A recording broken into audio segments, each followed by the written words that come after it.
सो hey guys, आज की video में मैं आपसे बात करने वाला हूँ नर्न्स इक्वेशन के बारे में, जो कि एक इलेक्ट्रोकेमिस्ट्री चैप्टर का बहुत ही इंपॉर्टेंट टॉपिक है। फर्दर एग्जाम्स में पूछा ही जाता ही है, ठीक है। मतलब इससे इक्विलिब्रियम कांस्टेंट भी पूछा जाता है और नर्न्स इक्वेशन क्या होता है वो तो पूछते ही हैं, और आप इससे बहुत सारे न्यूमेरिकल भी सॉल्व कर सकते हो। तो आखिर ये है क्या, वो देख लेते हैं, ठीक है। तो हम आज बात करने जा रहे हैं नर्न्स इक्वेशन की। Nernst equation provide the relationship between the cell potential of electrochemical cell, मतलब कि ये जो ई सेल लिखा है इसको हम बोलते हैं इलेक्ट्रोकेमिकल सेल का पोटेंशियल। स्टैंडर्ड सेल पोटेंशियल मतलब standard electrode potential E naught cell हमारा होता है, ठीक है। Temperature and the reaction coefficient. तो ये सब का रिलेशन बनाने वाला एक हमारा जो इक्वेशन है उसको दिया था नर्न्स नाम के साइंटिस्ट ने, इसीलिए वो आ गया हमारा नर्न्स इक्वेशन बन के। ये आप लिख सकते हो, थ्योरी है, मैं इसका डेरिवेशन अभी बताऊंगा। ई सेल क्या है? Cell potential of the cell, ठीक है, या फिर इलेक्ट्रोमोटिव सेल। ई नॉट क्या है? Standard electrode potential. आर क्या है? गैस कांस्टेंट, जिसकी वैल्यू रहती है हमारी कितनी, 8.314, ठीक है। टेम्परेचर नॉर्मल अगर रूम टेम्परेचर लोगे 25 डिग्री सेल्सियस या फिर 298 केल्विन। नंबर क्या है? नंबर ऑफ इलेक्ट्रॉन कितने हैं। फैराडे कांस्टेंट क्या होता है? 1 faraday is equals to 96500 coulomb, ठीक है। और ये रिएक्शन कोफिशिएंट क्या होता है कि एक कोफिशिएंट रहता है जिनमें concentration of A product upon concentration of reactant लेते हैं, ठीक है। और इक्विलिब्रियम में, एट इक्विलिब्रियम क्या होता है, ये Q इज इक्वल्स टू के इक्विलिब्रिया हो जाता है, ठीक है। बस ये आपको ये ध्यान रखना है। बढ़ते हैं इसके डेरिवेशन की तरफ। तो आपने ये डेरिवेशन तो थर्मोडायनेमिक में पढ़ा ही होगा, delta G is equals to delta G naught plus RT LN Q, ठीक है। तो ये आपने पढ़ा ही होगा, ऐसा मैं एज्यूम कर रहा हूँ। तो अब आपको क्या करना है, आपको एक रिएक्शन यहाँ पे एज्यूम कर लेनी है। फॉर एग्जांपल यहाँ पे A plus B give reaction हो रही है जो कि C प्रोडक्ट दे रही है।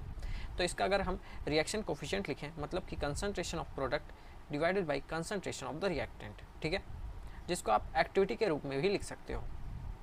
हमारा जो एक्टिविटी रहता है वो इक्वल होता है मीन आयनिक एक्टिविटी और कंसंट्रेशन के इक्वल, ठीक है।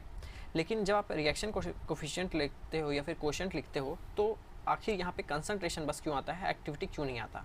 वो इसलिए यहाँ पे एक्टिविटी नहीं आता क्योंकि यहाँ पे मीन आयनिक एक्टिविटी जो रहती है डाइल्यूट सॉल्यूशन के लिए 1 रहती है, जिसकी वजह से एक्टिविटी ही कंसंट्रेशन रहता है। इसीलिए ताकि बच्चे लोग को आसानी रहे, इसीलिए यहाँ पे डायरेक्ट कंसंट्रेशन ही लिख दिया जाता है। पर जैसे आप हायर क्लासेस में जाओगे तो यहाँ पे एक्टिविटी दिखेगा, तब आप शॉक मत होना। एक्टिविटी मतलब कि यहाँ पे आपको कुछ मीन आयनिक एक्टिविटी की गामा की भी वैल्यू दी होगी, ठीक है। अभी आप सिर्फ कंसंट्रेशन से काम चला ले रहे हो क्योंकि यहाँ पे क्वेश्चन वाला ही आपको चाहता है कि आप मीन आयनिक एक्टिविटी को 1 लेके चलो ताकि आपको आसानी पड़े, ठीक है। फिर अब ये हो गया अपना इक्वेशन 1। अब हम डेल्टा जी के हमने ये भी पढ़ा है, delta D is equals to minus NFE cell होता है, ठीक है, जहाँ पे N नंबर ऑफ वो इलेक्ट्रॉन ट्रांसफर्ड और गेन, और F फैराडे कांस्टेंट है, E हमारा इलेक्ट्रोमोटिव सेल है, ठीक है। तो अब इसको हमें पुट कर देना है, इसको यहाँ पे पुट करना है, इसको यहाँ पे पुट करना है। तो आएगा हमारा minus NFE cell is equals to minus NFE naught cell. यहाँ पे नॉट है तो यहाँ पे भी नॉट, और ये सेम है, ठीक है। अब हमें क्या करना है, इसको दे देना है इक्वेशन नंबर 2। इसको हमें डिवाइड करना है माइनस NF से। जैसे ही हम इसको माइनस NF से डिवाइड करेंगे, इसको भी माइनस NF से डिवाइड करेंगे, इसको भी माइनस NF से डिवाइड करेंगे, तो ये NF कैंसिल होकर 1 आ जाएगा, ठीक है। यहाँ माइनस है, यहाँ भी माइनस है, कट गया। यहाँ माइनस है, यहाँ माइनस है, कट गया। यहाँ पे प्लस था, यहाँ माइनस है, तो ये ओवरऑल माइनस हो जाएगा, यहाँ पे आपको दिख सकता है, ठीक है। तो वही मैंने बताया कि यहाँ पे जो रिएक्शन कोशेंट है वो एक्टिविटी के इक्वल तब होता है जब हमें गामा की कुछ वैल्यू गिवन होती है, ठीक है, और वो हम पुट करते हैं। अगर हम सिर्फ डाइल्यूट सॉल्यूशन की बात करें तो अगर मैं यहाँ पे लिखूँ for dilute solution activity is similar to या फिर इक्वल टू कंसंट्रेशन, तो यहाँ पे हम कंसंट्रेशन ऑफ प्रोडक्ट लिख सकते हैं आसानी से, और यहाँ पे रिएक्टेंट लिख सकते हैं। अब जैसे ये ln है, ln को अगर मुझे नेचुरल लॉग में कन्वर्ट करना होगा तो ln is equals to 2.303 log होता है, ठीक है। तो यहाँ पे ln की जगह मैंने ये लिख दिया 2.303 लॉग। अगर मैं इसको और अच्छे से लिखूँ आपके लिए तो ये कुछ आपको ऐसे दिखने वाला है, यहाँ पे RT ही रहेगा, यहाँ पे 2.303। तो ये जो वैल्यू है ये ln की वैल्यू है, ठीक है। बाकी इक्वेशन सेम है। अगर हम 25 डिग्री सेल्सियस लेते हैं जो कि हमारा होता है 298 केल्विन, R हमारा होता है 8.314, और 25 डिग्री सेल्सियस ये रहता है और ये रहता है। तो RT बाई F की हमारी जो वैल्यू रहती है अगर उसको आप कैलकुलेटर से कैलकुलेट करोगे तो 8.314 इंटू 298 केल्विन डिवाइडेड बाई 96500, तो इसकी वैल्यू आएगी RT बाई एफ की आएगी। यहाँ पे आपको 2.303 भी इंटू करना पड़ेगा, ठीक है। एक बार 2.303 को भी ले लो, सारे कांस्टेंट को आप एक साथ अगर ले लेते हो 303, यहाँ पे f लेते हो तो ये आएगी हमारी 0.0591। तो यहाँ पे मैंने सिंप्लीफाई करें, अगर आपको 25 डिग्री सेल्सियस दे दिया है तो आपको ये सब की वैल्यू अलग से नहीं लिखनी है, आपको सीधा 0.051 लिख देना है और n, और ये जो हमारा इक्वेशन बनी इसको हम बोलते हैं नर्स्ड इक्वेशन, ठीक है। यहाँ तक क्लियर है।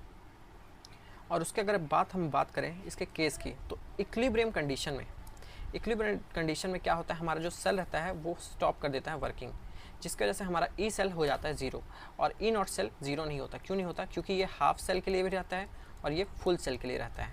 ये आपका रहता है कंसंट्रेशन डिपेंडेंट। अगर कभी आपसे डिफरेंस पूछ ले तो ये कंसंट्रेशन पे डिपेंड करता है, क्योंकि ये देखो ई सेल यहाँ पे रहता है तो ये डायरेक्टली प्रोपोर्शनल होता है कंसंट्रेशन के इन्वर्सली रिएक्टेंट के कंसंट्रेशन के, ठीक है। पर हमारा जो ई नॉट सेल है वो सिर्फ एक वैल्यू है, वो कंसंट्रेशन से इंडिपेंडेंट है, ठीक है। तो अब अगर बात करें एट इक्विलिब्रियम में तो ज़ीरो हो जाता है ये, ठीक है। और ये देखो इक्विलिब्रियम में मैंने क्या बोला था कि Q हमारा जो रहता है वो इक्विलिब्रियम कांस्टेंट के इक्वल हो जाता है, ठीक है। तो जैसे अगर आप देखो तो यहाँ पे मैंने सिंपली यहाँ पे जीरो पुट किया है, ये माइनस वाला टर्म इधर आके प्लस हो जाएगा, E naught cell is equals to हो जाएगा 0.0591 divided by n log concentration of product upon concentration of the reactant. आगे मैंने क्या किया है, ये देखो concentration of the product upon reactant हमारा होता है इक्विलिब्रियम कांस्टेंट, जिसको हम KEQ से डिनोट करते हैं, ठीक है। तो उसको हमने जैसे ही पुट किया, अब हमें निकालना है KEQ का वैल्यू। तो सबसे पहले हम log EQ का वैल्यू निकालेंगे, हम इसको ऊपर कर देंगे। ये देखो ये हमारा जो n है इसको हम ऊपर करेंगे और इसको हम नीचे शिफ्ट करेंगे। जैसे ही नीचे शिफ्ट करें हमने तो हमारा log KEQ आ गया। अगर हमें कभी भी log से log हटाना है तो 10 की पावर जोड़ दो, या फिर आप एंटी लॉग ले लो। तब अगर आप एंटी लॉग लेते हो तो यही होता है, कुछ नहीं होता। जैसे log x है, ठीक है। अगर आपको सिर्फ x log x है, कुछ वैल्यू आया y, अगर आपको सिर्फ x का वैल्यू चाहिए तो आपको क्या करना है, 10 की पावर y पुट कर देना है बस, ठीक है। यहाँ पे भी वही हुआ है। अगर आप देखोगे तो log x यहाँ पे हो गया हमारा KEQ, ठीक है। और y क्या हो गया, y हो गया हमारे ये सब चीज़ें, ठीक है। n into E naught cell divided by 0.0591। तो ये फॉर्मूला यहाँ से आया है। तो ये आपको अच्छे से अगर नहीं अभी तक पता था तो आप आराम से पता कर लो। ये मैं आपको बता दिया हूँ कि log x अगर इज इक्वल्स टू y है तो अगर आपको सिर्फ x का वैल्यू निकालना है तो 10 की पावर y कर देना बस। तो ये था हमारा equilibrium constant for nursed equation, ठीक है। और ये इससे आप बहुत सारे क्वेश्चन सॉल्व कर सकते हो। अगर आपको इक्विलिब्रियम कांस्टेंट दिया है तो आप ई नॉट सेल निकाल सकते हो, ठीक है। तो ये हमारा एक न्यूमेरिकल बन जाता है अच्छा खासा।